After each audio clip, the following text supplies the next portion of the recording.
Si hay alguna dificultad o algo delegada, me avisa, ¿cierto?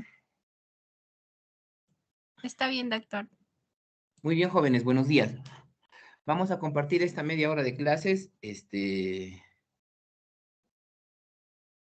hablando de algunas cosas y algunas actualizaciones de la guía. Recuerden ustedes que las guías de RCP se van actualizando cada 5 años. La guía sí es 2010, 2015, 2020, pero con esto de la pandemia tenía un poco de retrasos, pero tanto la guía americana y la guía europea se han actualizado parcialmente para ver algunas cosas respecto a la reanimación con COVID.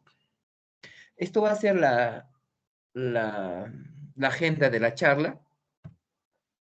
Algunas cosas han cambiado, por ejemplo, la reanimación en pacientes con sospecha de COVID, que es lo que en su momento, el año pasado y este año parcialmente se ha estado llevando a cabo. Lo vamos a ver esto posteriormente, porque esto es ya algunas cosas que ya no se debe hacer. Como les decía, hay cosas del 2020, de la guía americana y la guía europea del año pasado.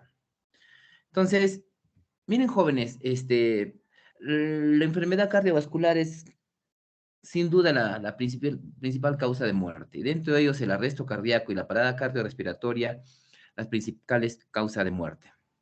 No está en la diapositiva, pero existen tres tipos de paro cardíaco: la fibrilación ventricular, la asistolia y la actividad eléctrica sin pulso.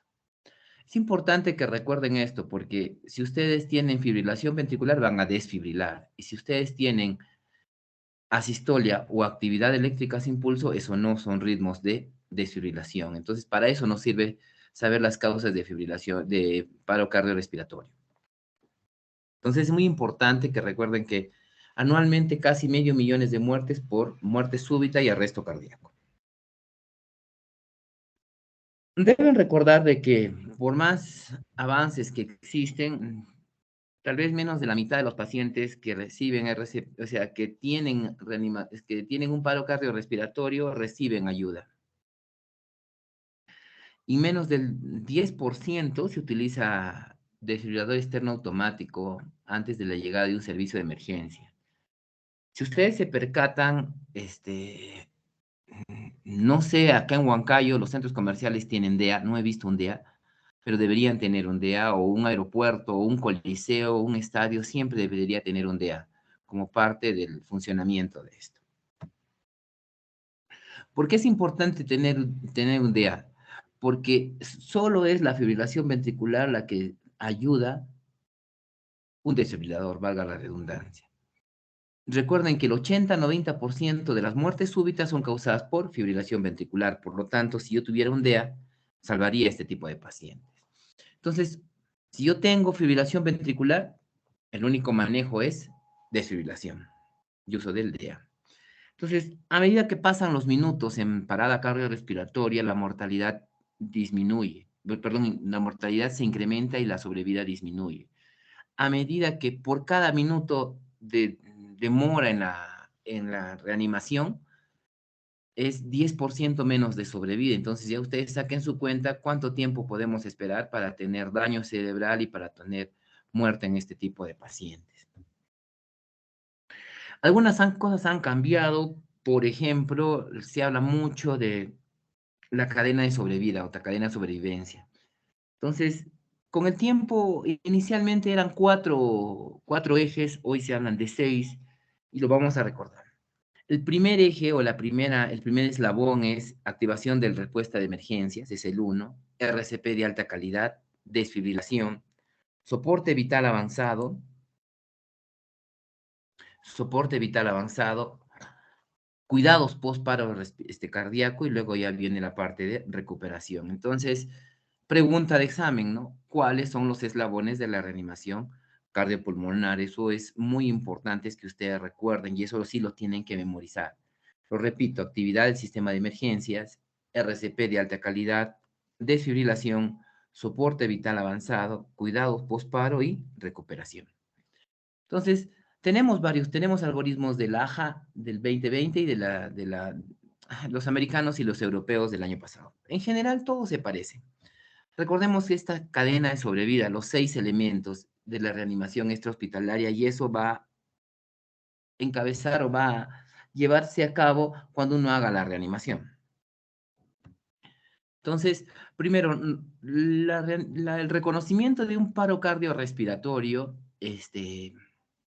con el tiempo ha cambiado. Hasta hace algún tiempo se chequeaba, ustedes ven las películas o ven algunos videos antiguos, ven que se chequeaba el pulso carotidio, eso actualmente ya no se hace. Este, Usualmente cuando un paciente está con marcada dificultad respiratoria, está con una respiración boqueante, ya uno debería de iniciar la maniobra de resucitación, lo que nosotros llamamos respiración boqueante. Antes incluso uno se acercaba al paciente y se verificaba si estaba respirando o no. Eso también ya ha cambiado y más aún con esta pandemia del COVID. Entonces, lo primero que tengo que yo hacer ante el reconocimiento, ante la sospecha de que un paciente está en paro cardiorrespiratorio es activar el sistema de emergencias. ¿Y para qué uno activa el sistema de emergencias? Uno activa el sistema de emergencias es para que en esa ayuda llegue un desfibrilador, porque si ustedes, por ejemplo, están en un ambiente universitario, un ambiente cerrado, qué sé yo, en algún sitio, y un paciente hace una parada cardiorrespiratoria, lo primero que tienen que hacer ustedes es reconocen el paro y lo siguiente es activar el sistema de emergencias para que tengan la ayuda suficiente para que por lo menos tengan un DEA. Recuerden que el 80-90% de los paros son fibrilación ventricular y la única forma de sacar a un paciente de la fibrilación es desfibrilando. Entonces, en Europa llaman al 112, en Estados Unidos al 911, nosotros llamamos al 106. Entonces nosotros activamos el sistema de emergencias y este tiene que llegar urgentemente a través de los paramédicos trayendo el DEA, mientras ustedes empiezan la reanimación cardiopulmonar básica. Básicamente lo que tiene que ver es si el paciente está respirando bien o no, si tiene buen patrón respiratorio, tiene una respiración boqueante. Como dice ahí, el paciente está inconsciente, no respira o está respirando anormalmente, tiene una respiración boqueante, lo que tienen que hacer ustedes es activar el sistema de emergencias. ¿Cuál es el objetivo? Obtener un desfibrilador, como lo dijimos anteriormente. Y empezamos las maniobras de RCP. Este, es muy importante que lo que voy a yo a decir ahora es prepandemia, porque con la pandemia algunas recomendaciones han cambiado. Entonces, hace unos 10 años, más o menos, se hablaba del ABC de la RCP, pero posteriormente se cambió con el CAB. Para nosotros es más importante la circulación que la vía aérea. La vía aérea es importante, pero primero tienen que asegurarse la circulación. Primero circulación, segundo es vía aérea y tercero respiración. Entonces, circulación viene de compresiones. Es muy importante. Recuerden que lo que ustedes tienen que garantizar con las compresiones es que haya un buen flujo sanguíneo cerebral y al resto de órganos, ¿no? Y el otro es vía aérea, o sea, acomodar bien al paciente, y lo otro es la respiración, que obviamente hoy en esta pandemia nadie se atrevería a dar respiración boca a boca. Entonces, lo que más importa en nosotros en esta guía y en general es la circulación, y eso es muy importante, dar buenas maniobras, dar buenos masajes, ¿no? Y aquí lo que estamos viendo, obviamente, esto es teórico, utilizar el peso de su cuerpo para hacer la compresión. Miren la forma como la reanimadora está dando los masajes con el talón de la mano sobre el esternón, siempre la espalda recta y arrodillándose al costado del paciente. Entonces, de acá viene un concepto que también es pregunta, siempre es de examen, ¿no? Y siempre que se tienen que hacer. Un concepto que se llama reanimación de máxima calidad o alta calidad. Entonces, así son 4 criterios: frecuencias de compresiones. La frecuencia de compresión debe por lo menos ser al menos de 100 por minuto. 100 por minuto, punto de corte. La profundidad de las compresiones. Las compresiones deben ser por lo menos 2 pulgadas o 5 centímetros. Ya, cuando uno está haciendo las reanimaciones, dejar que la pared torácica se expanda, expansión de la pared torácica. Y esto significa dejar que se expanda totalmente entre compresión y otra. Idealmente, si ustedes están con alguna persona, debería haber un cambio de reanimador cada 2 minutos, porque estas maniobras generan bastante cansancio. Ahora, debe haber el mínimo de interrupciones durante las compresiones. Por ejemplo, si están haciendo cambio, reducir al mínimo de compresiones y estas pausas deben ser siempre menos de 10 segundos. Por lo tanto, yo siempre les pregunto cuáles son las características de una RCP de máxima calidad o de alta calidad, frecuencia de compresiones, profundidad de las compresiones, expansión de la pared torácica y una interrupción mínima de las compresiones. Entonces, eso es básico, básicamente yo les diría, si ustedes tienen que aprender eso, eso deberían aprender a hacer compresión y circulación. Ahora, si yo estoy en la calidad, por ejemplo, estoy completamente seguro de a quien yo estoy reanimando no tiene COVID, empezaré a hacer la reanimación con el algoritmo normal que siempre he tenido. Pero si hay sospecha, ustedes no conocen a la persona, qué sé yo, y no tienen la seguridad, entonces solamente van a tener que hacer maniobras de circulación. Y si se hace las maniobras clásicas antiguas, es siempre la relación de 30-2. 30 respiras, 30 compresiones con dos ventilaciones. Bueno, clásicamente se conoce, esto es la clásica tracción de la mandíbula para la extensión de la famosa maniobra de cabeza elevación del mentón, para que tengan un buen eje y pueda entrar el aire a la vía aérea de su paciente. Es lo que están haciendo, miren cómo está ajustando la cabeza el reanimador. Y ahí lo que les estaba diciendo, ¿no? Si yo decido iniciar ventilación, el tercer ítem en la reanimación cardiopulmonar básica, entonces yo podría usar un dispositivo, pero si no tengo un dispositivo, podría hacer reanimación cardiopulmonar, reanimación y ventilación. La relación es 30-2, 30 compresiones y 2 ventilaciones. Idealmente, si yo tengo esto, por ejemplo, es para un paramédico, ¿no? Si tuviera algún dispositivo, idealmente lo podría usar. Una ventilación cada 6 a 8 segundos. Y si ustedes ahora no lo han visto, pero antes, recuerden, antes la gente hiperventilaba a los pacientes con la creencia de que si uno hiperventilaba entraba más oxígeno a los pulmones, pero eso no es tan cierto, porque cuando ustedes hiperventilan, botan más CO2, y al botar más CO2 generan trastornos metabólicos también en el paciente y no garantizan una buena llegada de oxígeno. Lo que se garantiza, lo que se dice es que debe hacerse de 8 a 10 ventilaciones por minuto. La relación siempre de 30-2. ¿De acuerdo? Es muy importante. Entonces, ¿cuál es la secuencia? Idealmente una secuencia, circulación, vía aérea y respiración, CAB. Entonces, pero recuerden ustedes que lo más importante, ¿para qué uno hace reanimación cardiopulmonar básica? Le hace el CAB. Es esa reanimación que nos va a dar un tiempo hasta que llegue el equipo de emergencia que ustedes han llamado. Recuerden, desencadena y sobrevida. Eso es muy importante. Reconocen el paro, activan el sistema de emergencia, dan una reanimación de alta calidad. Entonces, todo ese tiempo que ustedes están ganando es hasta que llegue el desfibrilador, porque ¿de qué me vale a mí, si el paciente está en fibrilación ventricular, estar dándole masajes, si no tengo la certeza de que va a llegar un desfibrilador? O sea, ustedes tienen que activar hasta que llegue el desfibrilador. Entonces, si ustedes, por ejemplo, o cualquiera de nosotros está en un centro comercial, en un centro grande, y podemos usar el DEA es el desfibrilador externo automático. El DEA es tan fácil de usar que no necesitan hacer más que poner las palas. Abren ustedes, tienen unos parches, les van a indicar, no hay necesidad ni de saber idiomas porque todo está con gráficos. Entonces, colocan el desfibrilador y el desfibrilador, es más, ni siquiera van a ustedes a identificar si es fibrilación ventricular. La máquina lo va a hacer. Si la máquina detecta que está haciendo fibrilación ventricular, lo va a descargar.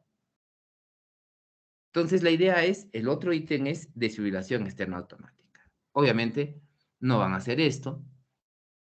La idea es de que ustedes tienen que entender que en una parada cardíaca nosotros tenemos ritmos descargables y no descargables.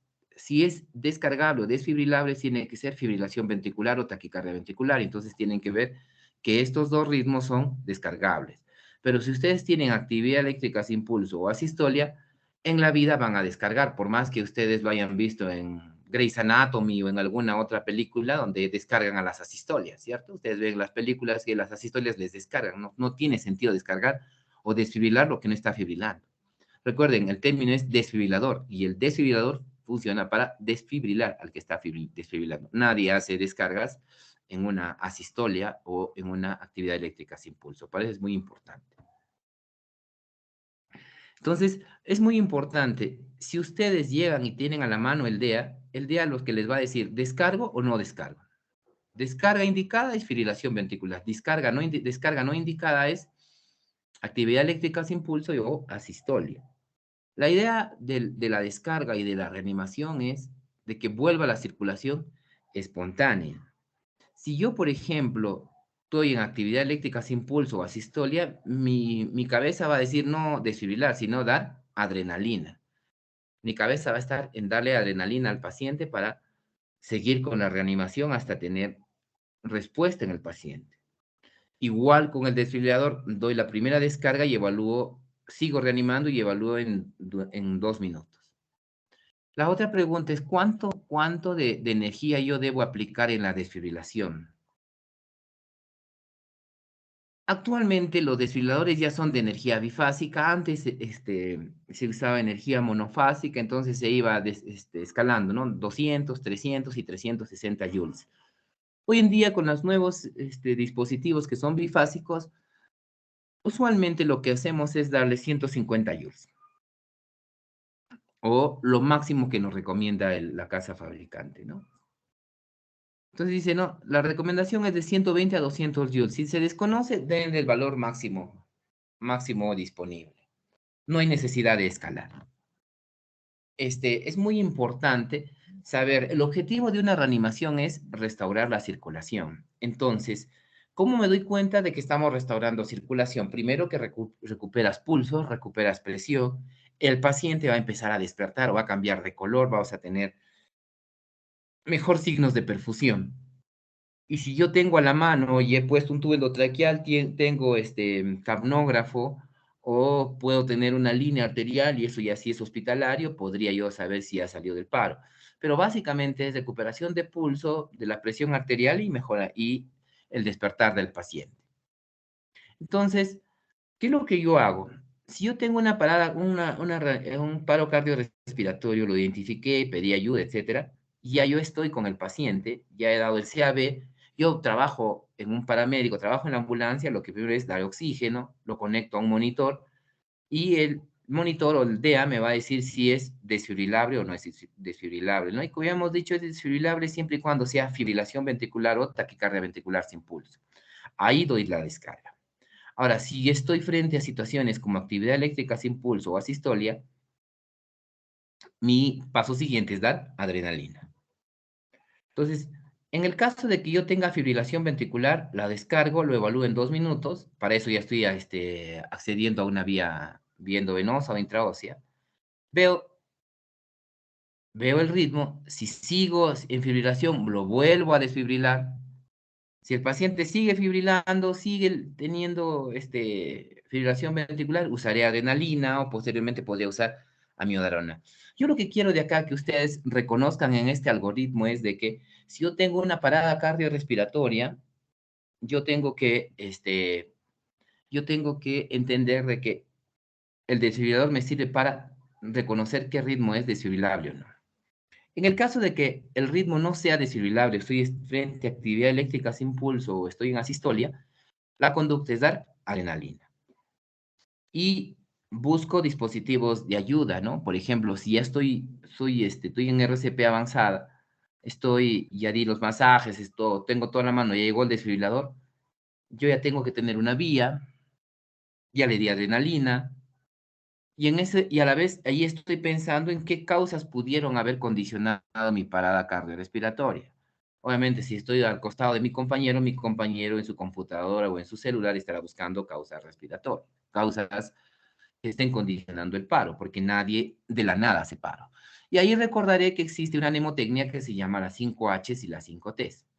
Muy bien. ¿Qué causas podrían condicionar paro cardiorrespiratorio? Las primeras Hs, hipovolemia, hipoxia, hidrogeniones, o sea, acidosis, hipocalemia o hipercalcemia, y el otro es hipotermia, las 5 Hs. Y dentro de las otras tesis, trombosis coronaria, es decir, si estoy frente a un infarto, una trombosis pulmonar, si es que estoy frente a un TEP, toxinas, taponamiento cardíaco, neumotórax, atención, ¿no? La T de neumotórax. Entonces yo tendré que buscar las 5 Hs y las 5 Ts, tendré que estar buscando las causas reversibles que estén condicionando una parada cardiorrespiratoria. Entonces la pregunta es, ¿cuándo acaba una reanimación? La reanimación acaba en dos situaciones. Cuando logra salir del paro, ya tiene un retorno a la circulación espontánea, o cuando la reanimación ha sido fallida y estoy ya después de 10 minutos, pues, como punto de corte arbitrario, donde ya he hecho todo y no tengo respuesta. Entonces, la idea es de que ustedes jóvenes, cuando tengan una reanimación cardiopulmonar clásicamente, tengan que ver cuál es la cadena de sobrevida que yo voy a tener es, una vez que llega el desfibrilador, descargable o no descargable, ¿no? Descargable, fibrilación ventricular, no descargable, actividad eléctrica sin pulso o asistolia. En fibrilación descarga, en asistolia le tengo que dar es adrenalina. Entonces una vez que ustedes han salido del paro, vienen los cuidados posparo. Y el cuidado posparo es pasar a cuidados intensivos, ¿no? Dar todo el soporte, ¿no? Mantener buena oxigenación. Esto ya se supone que es hospitalario. Si han tenido la posibilidad de administrarle administrar alguna droga más, hacer que esto vaya bien, ¿no? Establecer una vía aérea avanzada. El paciente tiene que estar con un tubo endotraqueal conectado a un ventilador. Esto está conectado a un capnógrafo. Recuerden que el capnógrafo es un dispositivo que reconoce el CO2 exhalado a través del tubo endotraqueal. Y ventilar para conseguir normocapnia. No nos conviene tener acidosis, tampoco alcalosis respiratoria. Obviamente, si estoy pensando en las causas reversibles, debe tener un electrocardiograma para ver si es un síndrome coronario, ya tienen que tener un acceso endovenoso adecuado, mantener una presión sistólica adecuada, restaurar volúmenes, mantener una buena presión arterial a través del uso de inotrópicos, vasopresores, etc. Y en general, un paciente ya después de haber salido del paro, obviamente nadie después de un paro cardiorrespiratorio sale caminando, tiene que pasar a una unidad de cuidados intensivos. Entonces, en la unidad de cuidados intensivos va a recibir todo el soporte y a eso le vamos a llamar tratamiento multimodal. ¿Por qué? Porque este enfoque multimodal va a hacer que se busquen las causas a través de la exploración física, a través de la exploración de biomarcadores, puede ser de troponinas, CPKMB, etcétera, para identificar el infarto, si es que lo ha tenido, ver si es que ha tenido daño cerebral, ver a través del diagnóstico por imágenes una resonancia, una tomografía, un ecocardiograma para ver en qué condiciones está nuestro paciente y dar todo el soporte necesario para que el paciente, después de una parada cardiorrespiratoria, salga del evento, salga con la menor cantidad de secuelas y de esta manera nosotros podamos decir que nuestra reanimación ha sido adecuada, ¿no? De nada nos sirve reanimar para tener un paciente en estado vegetativo persistente. Entonces, esto es más o menos lo que hemos estado conversando hace un rato. Entonces, yo creo que todo lo que hemos conversado es esto. Si yo tengo un paciente que no responde y no respira con normalidad, está en parada cardiorrespiratoria, lo que tengo que hacer es activar el sistema de emergencias. Muy bien. Doy una animación 32, lo conecto después a un monitor, a un desfibrilador y evaluamos el ritmo. Fibrilable o no desfibrilable. Si es fibrilable, administramos la descarga, seguimos y vemos la respuesta en 2 minutos. Si el paciente no respira, no es desfibrilable, nuestra conducta va a ser usar drogas. ¿Qué drogas? Adrenalina. Muy bien. Si después de esto, la idea es de que después de todo esto, nuestro paciente llegue a la circulación espontánea, porque yo ya no voy a hacer cuidados posparo a un cadáver, ¿cierto? Si el paciente ha salido del evento, obviamente, tiene que pasar a una unidad de cuidados intensivos. Y como dice acá, realizar compresiones torácicas de alta calidad o de máxima calidad, como hemos dicho, cuáles son sus características, siempre administrar oxígeno, carbonografía para ver si estamos en cavidad aérea o no. Las compresiones deben ser continuas, minimizar las interrupciones, un acceso intravenoso idealmente, adrenalina, amiodarona si es que el paciente después de 3 descargas no ha mejorado, y lo otro es, como dijimos hace un rato, identificar y tratar las causas reversibles. Y de esto, como está acá, las 5 Hs y las 5 Ts. Ahora, si ustedes están en un paciente con paro cardiorrespiratorio, identifican que es un infarto lo que ha condicionado el paro, su cabeza tiene que pensar que este paciente tiene que hacer una angioplastía. Muy bien, entonces la idea de nosotros es determinar en una parada cardiorrespiratoria frente a qué ritmo estoy, ¿no? Desfibrilable o no desfibrilable, y no se les vaya a ocurrir, como les dije, como se ven en las películas, que a las asistolias las desfibrilan. Eso no se hace. Una situación importante que también se ve en los servicios de emergencia como causa de paro cardíaco son las bradicardias que condicionan asistolia. Entonces, cuando un paciente está con bradicardia severa y llega imagínense que ustedes sean los internos o residentes que están en la emergencia, entonces llega con bradicardia, entiendan que la bradicardia es frecuencia menos de 60 por minuto, pero una bradicardia sintomática, una bradicardia severa, usualmente se dice que es cuando la frecuencia cardíaca baja de 40. Entonces, cuando un paciente está con frecuencia cardíaca baja, está con bradicardia, tendré que buscar las causas, pero lo primero que tengo que ver en la emergencia es si este paciente tiene situaciones que amenazan su vida. Es decir, yo tengo bradicardia y la pregunta que me hago es, ¿está en shock? ¿Ha hecho síncope? ¿Está haciendo isquemia cardíaca o está haciendo falla cardíaca severa? Si está ocurriendo esto, si tiene signos que amenazan su vida, lo que tengo que hacer es administrar atropina.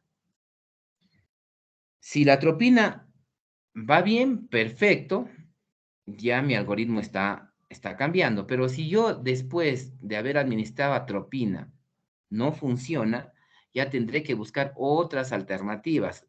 Tendré que usar adrenalina, isoproterenol, etcétera. En nuestro caso tenemos adrenalina.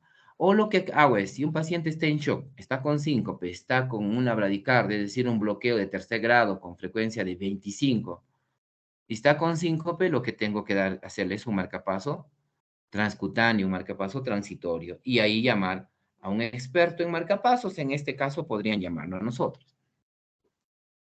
Muy bien, volvemos. Tengo un paciente con bradicardia. Si yo tengo un paciente con bradicardia, no tiene signos que amenazan su vida, es un paciente que a veces está en la emergencia, viene con bradicardia de 30, pero el padre está muy bien, no se ha desmayado, nada. Entonces, lo que tengo que preguntarme es si tiene riesgo de asistolia. ¿Y cuáles son las características de riesgo de asistolia? Un paciente que ya tenido asistolia reciente, un paciente que tenga un MOVIS 2, como esto, un bloqueo AB MOVIS 2, que tenga un bloqueo AB de tercer grado con QRS ancho, si yo tengo un bloqueo AB de tercer grado, o que tengan pausas significativas más de 3 segundos, como la que está acá.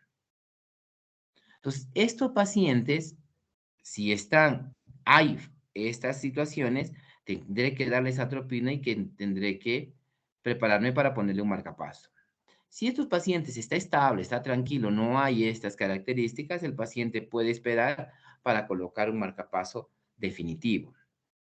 Entonces, cuando yo tengo este tipo de pacientes, una reanimación cardiopulmonar, debería yo hacerlas. Sin embargo, lastimosamente la vida les ha tocado a ustedes vivir en la época del COVID, nadie lo pidió, ustedes tampoco. Entonces, el algoritmo cambia en COVID y en la pandemia cambió. Ustedes imagínense a nosotros haciendo reanimación boca a boca en plena pandemia, en el ACME de la primera o segunda ola. Nadie, yo creo que nadie podría haberlo hecho. Si un paciente no responde, lo que no tenemos que hacer es manipular la vía aérea, no tenemos que hacer nada. Lo que dice la guía es, ustedes tienen que estar con mascarilla, obviamente. Podría ustedes también cubrir a su paciente con una mascarilla. Tendrían que activar el sistema de emergencia y lo que acá quedamos es solamente hacer compresiones, hacer RCP con compresiones hasta que llegue el DEA. Ahora, si el paciente está en asistolia, adrenalina, hasta ver hasta dónde sale. Entonces, es muy importante, jóvenes, que ustedes tengan que recordar que si bien es cierto, estamos en épocas de pandemia, no necesariamente van a dejar de reanimar a un paciente, pero ante la alta sospecha de que ustedes tengan pacientes con COVID, este, este, para reanimar, ¿no?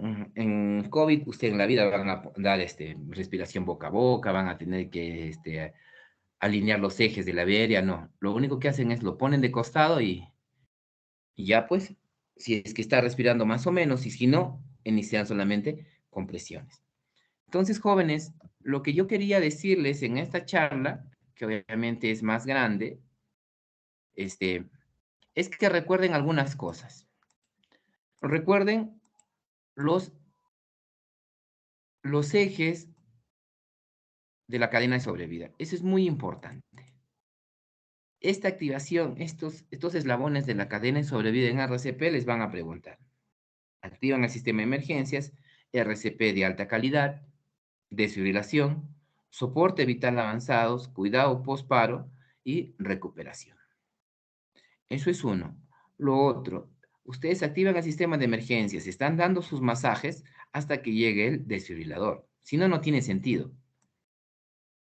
Porque imagínense ustedes que llaman a una ambulancia y la ambulancia no tiene desfibrilador, no tiene sentido.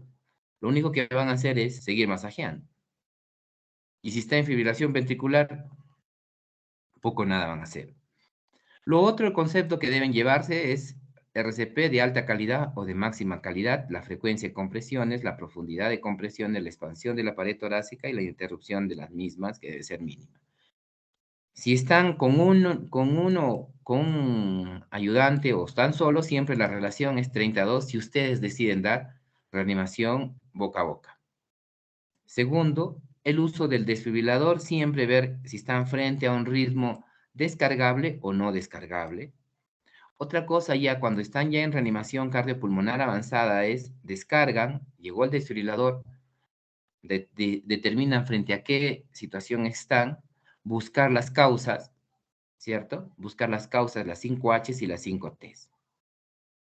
¿Qué más para llevar a casa? El algoritmo siempre, nunca se olviden, el algoritmo de bradicardias, y este algoritmo les va a servir, yo creo que la charla se podría resumir en este algoritmo. La idea, jóvenes, de que ustedes reanimen a un paciente es que nunca lleguen a la asistolia. Muy bien, jóvenes.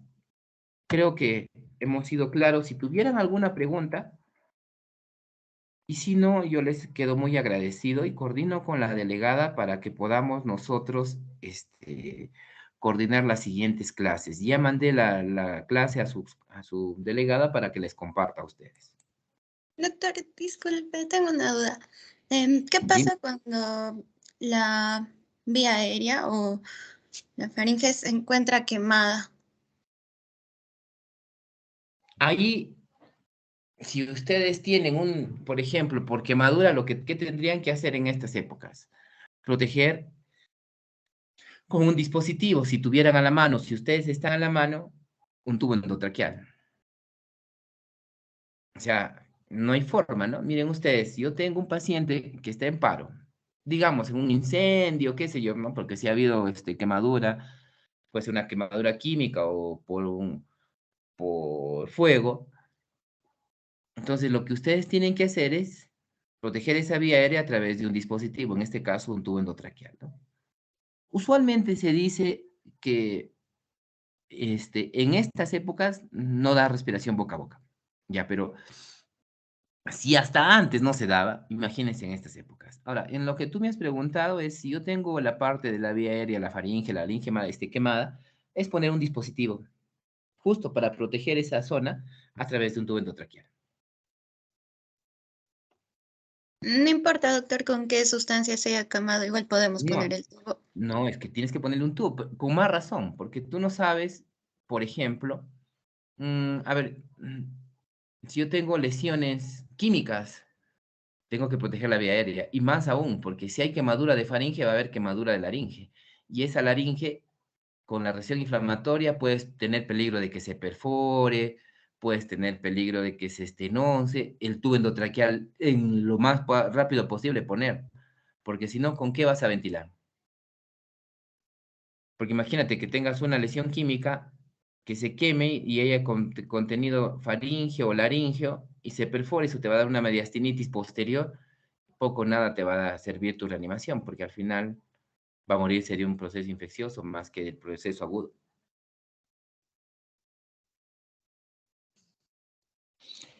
Muy bien. Entonces, ahora, recuerden una cosa, que ustedes, que la guía también habla de, por ejemplo, ustedes todavía no han visto intubar a nadie, ¿no? Lo han visto intubar por YouTube. Pero ahora se usa el capnógrafo. Antes, cuando uno intubaba, se verificaba con el estetoscopio si estaba en el estómago, si había ido al estómago o si estaba en la caja torácica. Hoy en día ya no se hace eso. Lo que se hace es intuba y coloca el capnógrafo para ver si el aire exhalado viene de la cavidad aérea, valga la redundancia, y eso lo detecta el capnógrafo. ¿De acuerdo, chicos? Muy bien. Espero que en estos 30 o 40 minutos que hemos podido conversar, la guía de RCP es grande, pero básicamente lo que yo les pediría es que sepan eso, lo que les he estado yo manifestando, cuándo descargar y cuándo no descargar, cadena de sobrevida, causas reversibles y no reversibles. ¿De acuerdo? Ah, con tu delegada, nos ponemos de acuerdo para mañana para una siguiente clase. Está bien, doctor. Muy buenas tardes, jóvenes, y que tengan ustedes buen provecho con su almuerzo. Buenas tardes. Gracias, doctor. Buenas. Gracias, doctor. Buenas tardes.